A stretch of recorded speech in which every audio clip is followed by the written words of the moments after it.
남쪽 유다 왕을 살펴보면은 그 삶을 크게는 네 종류로 이렇게 분류를 할 수가 있습니다. 처음부터 끝까지 하나님 보시기에 선했던 왕들이 있습니다. 제일 대표적인 사람이 아마 히스기야나 요시야 왕 같은 왕들을 들을 수가 있을 것입니다. 그들은 다윗의 길을 쫓아서 다윗의 길로 행했던 사람들이었습니다. 반면에 처음부터 끝까지 악했던 왕이 있습니다. 제일 대표적인 왕이 히스기야의 아버지였던 아하스 왕 같은 경우가 그런 경우였죠. 또 반면에 처음에는 악했지만 그가 겪는 고난으로 말미암아 하나님 앞에 겸비하고 하나님 앞에 되돌아왔던 왕도 있었습니다. 대표적인 왕이 므낫세라고 볼 수가 있을 것입니다. 열왕기하의 말씀에 보면은 므낫세의 죄악만에 관해서 언급을 하고 있지만 역대하 말씀을 보면은 이 므낫세가 고난을 통해서 하나님 앞에 겸비했던 왕으로 그려지고 있습니다. 그래서 처음과 나중이 좋은 쪽으로 바뀐 왕이었죠. 반면에 마지막 왕은 처음에는 선하고 하나님의 길을 걸었었지만 그에게 형통함이 오히려 화가 되어서 하나님 보시기에 합당하지 않은 왕들도 있습니다. 우리가 잘 알고 있는 이 우시야라는 왕도 교만함으로 말미암아 제사장이 해야 되는 제사를 드리는 일을 왕이 하려고 하다가 문둥병이 바람으로 말미암아 말년의 모습이 그렇게 좋지 못했습니다. 그런데 안타깝게도 오늘 우리가 살펴보는 이 아사 왕도 마지막 케이스입니다. 하나님 보시기에 선한 왕이었고 하나님 앞에서 율법을 행했을 뿐만 아니라 하나님을 찾았던 이 아사 왕의 처음과 나중은 달랐습니다.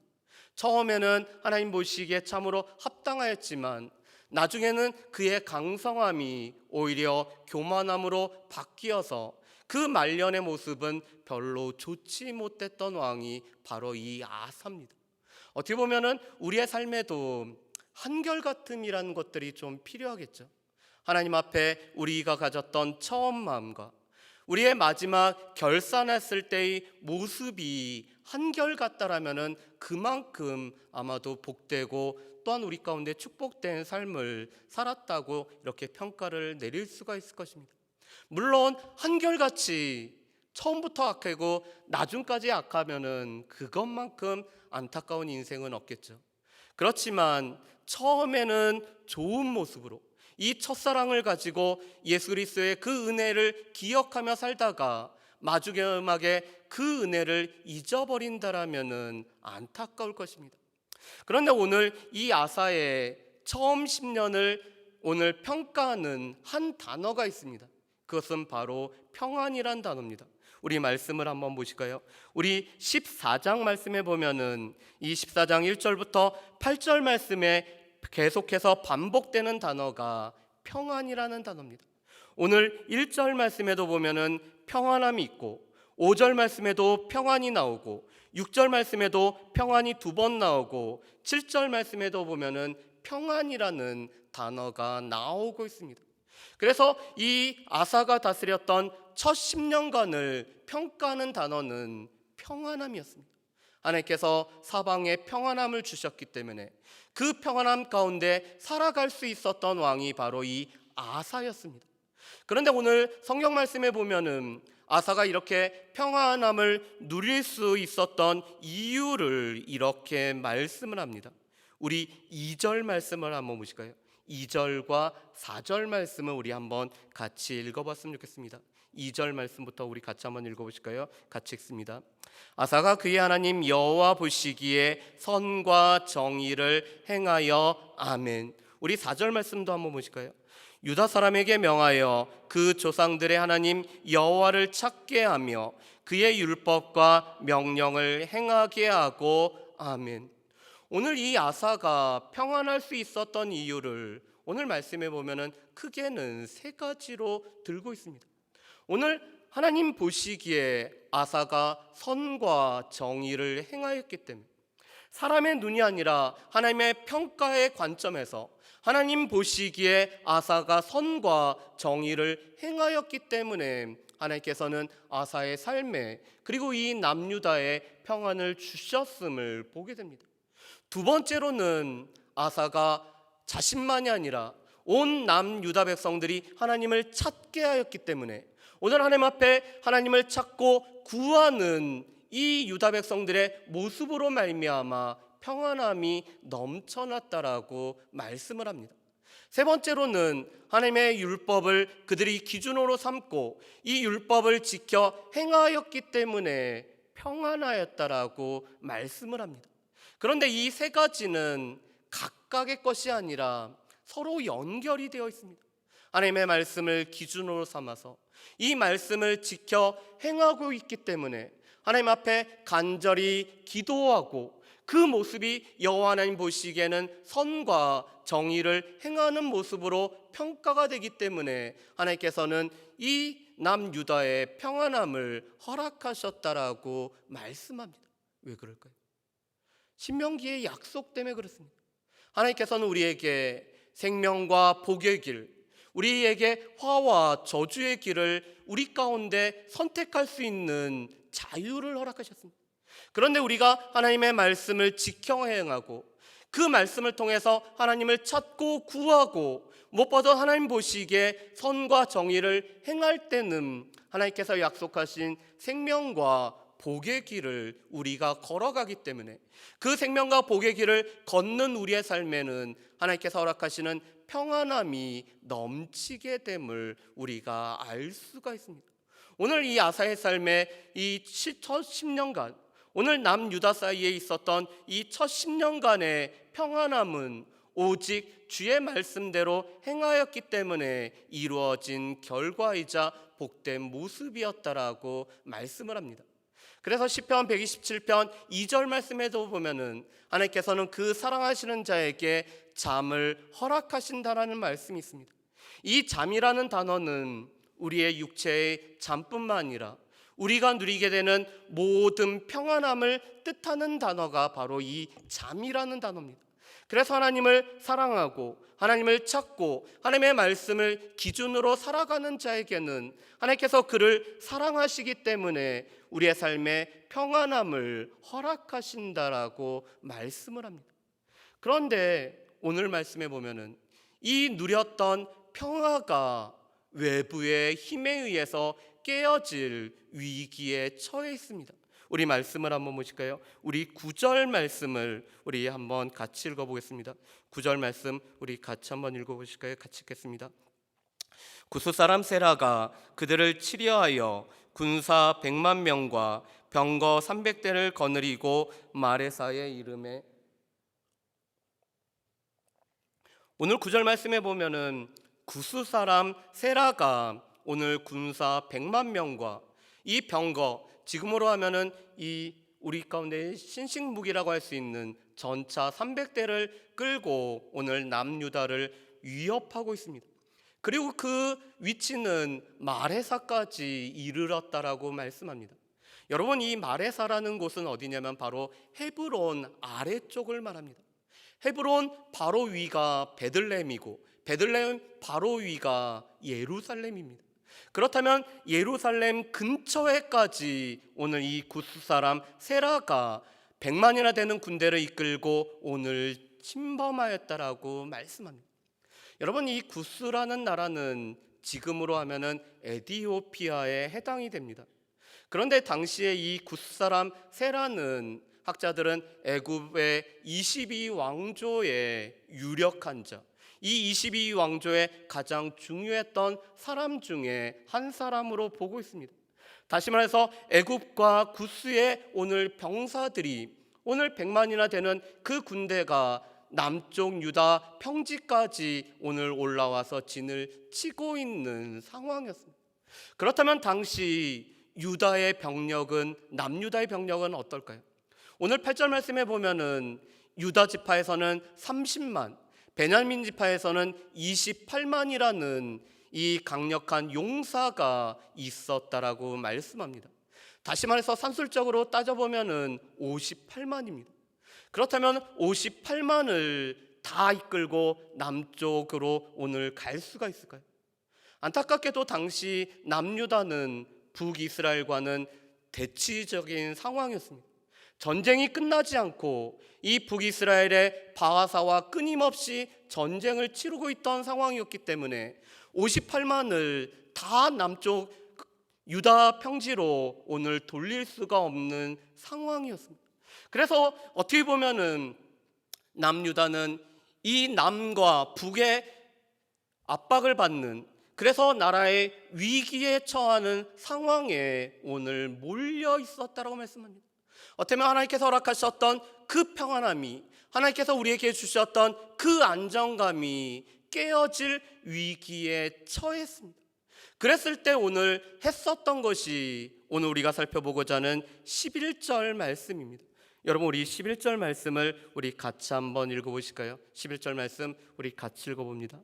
아사가 그의 하나님 여호와께 부르짖어 이르되 여호와여, 힘이 강한 자와 약한 자 사이에는 주밖에 도와줄 리가 없사오니 우리 하나님 여호와여, 우리를 도우소서. 우리가 주를 의지하오며 주의 이름을 의탁하옵고 이 많은 무리를 치러 왔나이다. 여호와여, 주는 우리 하나님이시오니 원하건대 사람이 주를 이기지 못하게 하옵소서 하였더니 아멘. 오늘 11절 말씀을 우리가 잘 살펴봐야 될 몇 가지가 있습니다. 오늘 이 11절을 보면은 이 위기에 처했을 때 무엇보다도 아사는 하나님 앞에 구하는, 그가 평상시에 하나님을 찾았던 것처럼 여전히 하나님을 찾는 모습이 오늘 이 아사 왕에게 있었다라고 말씀합니다. 오늘 아사는 어떻게 보면은 평상시에 하나님을 찾았기 때문에 그가 나라가 위기에 처한 순간에도 여전히 하나님을 찾는 자로서 오늘 아사는 그의 삶을 살아가고 있습니다. 오늘 아사는 위기의 순간에만 하나님을 찾는 것이 아니라 오늘 그의 삶에서 하나님을 찾는 것이 훈련이 되었고 연습이 되었었기 때문에 오늘 나라가 위기에 처했을 때도 오늘 그는 하나님을 찾는 사람의 모습으로 오늘 나타나고 있습니다. 여러분, 이것은 참으로 중요합니다. 어떻게 보면은 우리가 하나님 앞에 간절해질 때는 우리의 삶에 무언가가 생겨났을 때, 우리 가운데 어려움이 닥쳤을 때, 우리 가운데 예기치 못하는 일들이 나타났을 때 우리의 간절함은 깊어진 것을 우리는 누구나 경험을 합니다. 그렇지만 이 간절함은 우리의 위기 상황에 깊어지지만 평상시에 우리가 하나님을 찾는 모습이 있다라면은 이 찾는 것은 위기 순간에도 여전히 효력을 발휘하고 그 힘을 발휘할 수가 있습니다. 그런데 우리 가운데서 평상시에 하나님을 찾는 것이 없다라면은 우리 가운데 닥쳐지는 이 위기로 말미암아 우리를 둘러싸고 있는 사방의 둘러싸임으로 인해서 우리의 마음 가운데는 다른 이 위기 때문에 하나님을 찾는 일을 우리가 못할 수도 있다라는 것을 우리는 기억을 해야 됩니다. 그래서 어떻게 보면은 우리 삶에 아무런 일이 없을 때, 우리의 삶에 어떤 일이 생기지 않았을 때가 오히려 하나님 앞에 찾는 시간, 하나님 앞에 나아가는 시간, 하나님 앞에 부르짖는 시간이 되어야지만이 그것이 바로 위기 때 우리로 하여금 하나님을 찾게 만드는 원동력이 될 수 있음을 보게 됩니다. 그런데 오늘 이 아사는 하나님 앞에 이렇게 간구를 합니다. 우리 11절 말씀을 다시 한번 보실까요? 오늘 11절에서 오늘 이 아사는 이렇게 고백을 합니다. 여호와여, 힘이 강한 자와 약한 자 사이에는 주밖에 도와줄 리가 없사오니. 여러분, 이 말씀을 오늘 성경에서는 여러 가지로 번역을 하고 있습니다. NIV 성경이라는 영어 성경에서는 이렇게 번역합니다.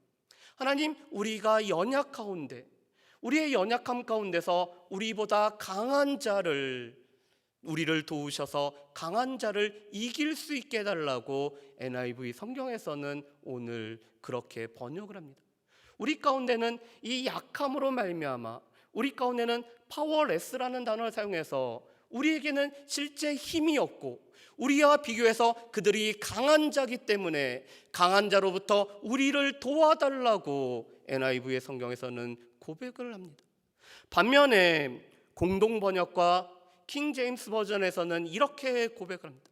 하나님의 구원은 사람의 많고 적음에, 약함과 강함에 달려있지 않다라고 오늘 번역을 하고 있습니다. 이 말씀은 사무엘상 14장 6절 말씀을 생각나게 합니다.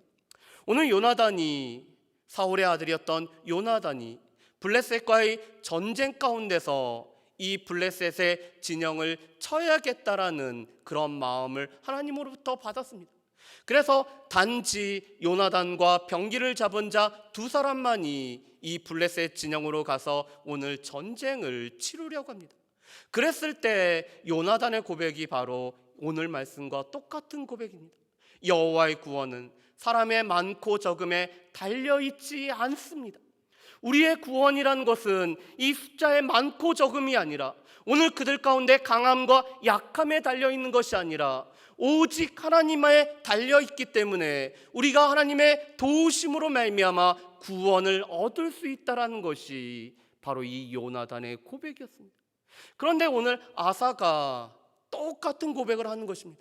하나님, 지금 그들의 많음, 우리의 적음, 그렇지만 하나님의 구원은 이 수의 많고 적음에 달려있지 않기 때문에, 우리의 강하고 약한 가운데 달려있지 않기 때문에 하나님께서 도와주신다라면은 우리가 저들을 이길 수가 있다라는 것이 오늘 이 아사의 고백일 뿐만 아니라 오늘 아사의 믿음인 것을 보게 됩니다. 그렇기 때문에 오늘 아사는 그 하나님을 믿기 때문에 오늘 이렇게 나아가고 있습니다. 우리 말씀을 한번 보실까요? 우리 11절 말씀의 중반전에 보면 이렇게 됐습니다. 하나님 여호와여, 우리를 도우소서. 우리가 주를 의지하며 주의 이름을 의탁하옵고 이 많은 무리를 치러 왔나이다. 오늘 주를 의지하였다라는 것은 하나님 앞에 하나님이 도우신다라는 것을 철저히 고백했다라는 것입니다. 오늘 주의 이름을 의탁했다라는 것은 이 전쟁을 오늘 군사의 수로 오늘 전쟁을 치르러 나왔다는 것이 아닙니다. 여호와의 이름을 힘입어서 여호와의 이름으로 이 전쟁에 참여하였다라고 오늘 아사는 고백을 하고 있습니다. 오늘 도우신 하나님, 오늘 사람의 숫자에 많고 적음에, 강하고 약함에 달려있는 것이 아니라 오직 이 전쟁이 하나님 앞에 속하였기 때문에 그 여호와의 이름을 의탁하고 의지하여서 이 전쟁을 치르러 나왔다라고 오늘 아사는 고백을 하고 있습니다. 그렇기 때문에 오늘 아사는 11절의 마지막으로 이렇게 고백을 합니다. 우리 11절 하반절 말씀을 한번 보실까요? 여호와여, 주는 우리 하나님이시오니 원하건대 사람이 주를 이기지 못하게 하옵소서. 여러분, 이것은 무엇을 뜻할까요? 오늘 아사는 이 전쟁이 단지 남유다와 구스의 전쟁이 아니라고 보고 있습니다. 오늘 이 전쟁은 이 사람의 강함이라고 할 수 있는 구스와 우리를 도우시는 하나님과의 전쟁이기 때문에 오늘 사람으로 하여금 여호와 하나님을 이기지 못하게 하옵소서. 오늘 이 전쟁의 주관자는 오직 하나님이 되심을 고백하는 것이 오늘 마지막 고백입니다. 여러분, 그런데 이것은 어떻게 보면은 우리의 고백이 돼야 됩니다. 여러분, 실은 이 11절 말씀은 단지 아사만의 고백이 아니라 우리가 평상시에 하나님을 찾았던 우리의 고백이 되어야 되는 것이 오늘 이 11절 말씀입니다. 우리의 구원이 사람의 많고 적음에 달린 것이 아니라 우리의 구원이 사람의 강함과 약함에 달린 것이 아니기 때문에, 그래서 바울 사도는 이렇게 고백을 합니다. 고린도전서 1장 말씀에 보면은 하나님께서 약한 자를 들어서 강한 자를 부끄럽게 하시고 미련한 자를 들어서 세상에 지혜 있다고 하는 자를 부끄럽게 하시는 분이 바로 우리가 섬기는 하나님이라고 바울 사도는 고백을 하고 있습니다. 여러분, 우리 또한 우리를 도우실 수 있는 분, 우리의 연약함 가운데도 우리를 도우실 수 있는 분, 오늘 강한 자와 약한 자와 사이에서 우리를 도와줄 수 있는 유일한 분은 그 하나님이시기 때문에 그 하나님을 의지하고 하나님의 이름으로 나아갈 때 이 전쟁이 우리에게만 속한 것이 아니라 하나님 앞에 속하기 때문에 하나님께서 사람이 주를 이기지 못하는 일이 생긴다라고 오늘 아사는 고백을 하고 있습니다. 그렇기 때문에 오늘 하나님께서는 이 아사의 기도에, 오늘 이 아사의 찾음에 하나님께서 응답하여서 오늘 말씀에 보면 하나님께서 어떻게 이 구스 사람을 물리치셨는지에 관해서는 말씀이 기록되어 있지 않습니다. 그렇지만 하나님의 기이한 도우심으로 오늘 구스가 오늘 전쟁에서 졌을 뿐만 아니라 오늘 그랄 땅까지 오늘 이 남유다 백성들이 구스 사람들을 추격하여서 그들을 한 사람도 남겨두지 않았다라고 말씀을 합니다. 그뿐만 아니라 그랄 땅에 거하는 주변 성읍에도 두려움을 주셨기 때문에 이 성읍들을 쳤을 뿐만 아니라 수많은 노략물을 가짐으로 오늘 남유다가 대승을 거두는, 인간적으로 보면은 질 수밖에 없는 전쟁, 무기의 숫자와 사람의 강함과 약함을 속에서는 질 수밖에 없는 전쟁을 하나님의 기이한 도우심으로 승리를 얻었다라고 말씀합니다. 그런데 이 여파로 인해서, 오늘 이 일로 인해서 아사 35년까지 전쟁이 없었다라고 말씀합니다. 아사가 재위하고 있던 35년까지, 그렇다면 25년간에 걸쳐서 더 이상 전쟁이 없었을 뿐만 아니라 애굽 왕조는 22왕조에서 23왕조로 바뀌는 일이 생기고 애굽이 더 이상 남유다로 올라오는 일이 없었다라고 말씀을 하고 있습니다. 그렇다면 이 모든 결과가 무엇 때문에 그럴까요? 오늘 11절에 있는 하나님께서 약한 자와 강한 자 사이에서 우리를 도와주실 수 있는 분은 오직 주밖에 없다라는 이 아사의 믿음, 이 아사의 믿음의 고백, 그 고백이 바로 하나님 앞에 부르짖음으로 나타났기 때문에 오늘 이런 결과들이 생겨났다라고 말씀을 하고 있습니다. 그래서 우리 가운데 중요한 것은 사람의 많고 적음, 이 강하고 약한 것이 중요한 것이 아니라 약한 자를 도우시는 하나님이 우리 가운데 함께 계시느냐, 우리가 그 하나님을 믿는 믿음으로 나아가느냐, 우리가 그 하나님의 이름을 의지하여서 의탁하여 나아가느냐가 중요하고, 그 믿음으로 인해서 하나님께서는 우리의 삶에 역사하심을 보여주는 것이 오늘 말씀입니다. 바라기는 우리의 삶에서도 이 아사의 고백이 그 아사의만의 고백이 아니라 우리의 고백이 되기를 주의 이름으로 축복합니다.